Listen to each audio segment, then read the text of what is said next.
మరి మళ్ళీ ఎవరు వస్తారో తెలియదు ఇక. మళ్ళీ ప్రభుత్వం మారుద్దంటారా ఉంటుందంటారా?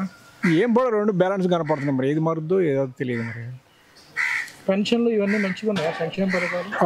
పెన్షన్లు వస్తున్నాం ఈ 2 నెలలు బట్టి రావట్లా. ఈ పార్టీల గురించి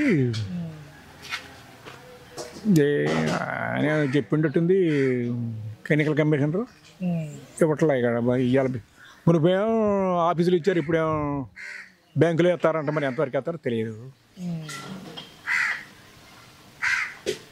డెవలప్మెంట్ ఏమైనా కనపడుతుందా ఊళ్ళల్లో? రోడ్లు కానీ వేరే అవసరాలు కానీ స్కూళ్ళు కానీ?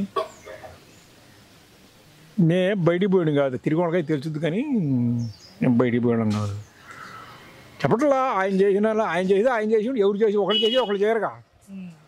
ఆయన చేసేది ఆయన చేసిండు. ఆయన రాజధాని అన్నాడు, ఆయన ఒక రాజధాని అన్నాడు, ఆయన 3 రాజధానులు అంటున్నాడు, ఎవరు చేసి వాళ్ళు చేస్తున్నారు. మరి 3 రాజధానుల్లో ఒకటి కూడా చేయలేదు. ఆయన ఒకటి అన్నాడు, ఒకటి చేయలేదు. ఆయన ఉంటాడు చేసాడు, ఆయన చేయలేదు. ఎవరికోళ్ళే కొత్తగా ఏర్పడ్డ వాళ్ళు ఏం చేస్తారు, కూర్చోవాలిగా, నిలదొక్కోవాలిగా. నిలదొక్కొని ఇల్లు కట్టుకొని చేసుకున్నా సరిపోతుంది. అట్నే ఆయన చేసేది ఆయన చేసిండు రాజధాని, అట్లా లైన్లో పెట్టిండు. మరి అంతలోకి జనాలు డెవలప్మెంట్ కోరుకుంటున్నారా, సంక్షేమం కోరుకుంటున్నారా, డబ్బులు కోరుకుంటున్నారా, ఏం కోరుకుంటున్నారు? డెవలప్మెంట్ కోరుకుంటున్నారు. డెవలప్మెంటే కావాలి. డెవలప్మెంట్ కనపడుతుంది అసలు ఉందా? ఏం కనపడుతుంది? ఏ డెవలప్మెంట్ ఏడ ఉంది? 3 రాజధానులు ఒక రాజధాని లేదు. వచ్చిన కంపెనీలన్నీ పోయినాయి. ఏమో వేసారే ఆ కంపెనీలు పోకుండా ఇది ఇక్కడ రాజధాని ఉంటే అసలు మళ్ళీ ఈ 2 రోజులు అయిపోయాడు అసలు రాజధాని ఉండి.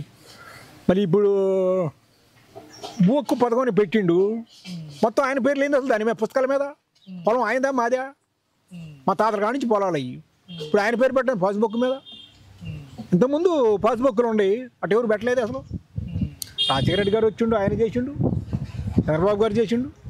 మరి ఆయన వచ్చి నా భూ హక్కు పథకం పెట్టి ఆయన పేరు పుస్తకాల మీద బ్యాంకులో పోయి ఇసి దిగుతున్నాం, మొఖాన్ని దిగుతున్నా పుస్తకాలు. ఆయన పేరు ఉంది, మేము అట్టలోనే ఏం చేయాలి అప్పుడు? పొలాలు మాయా మాకు ఉండేయాలి అసలు.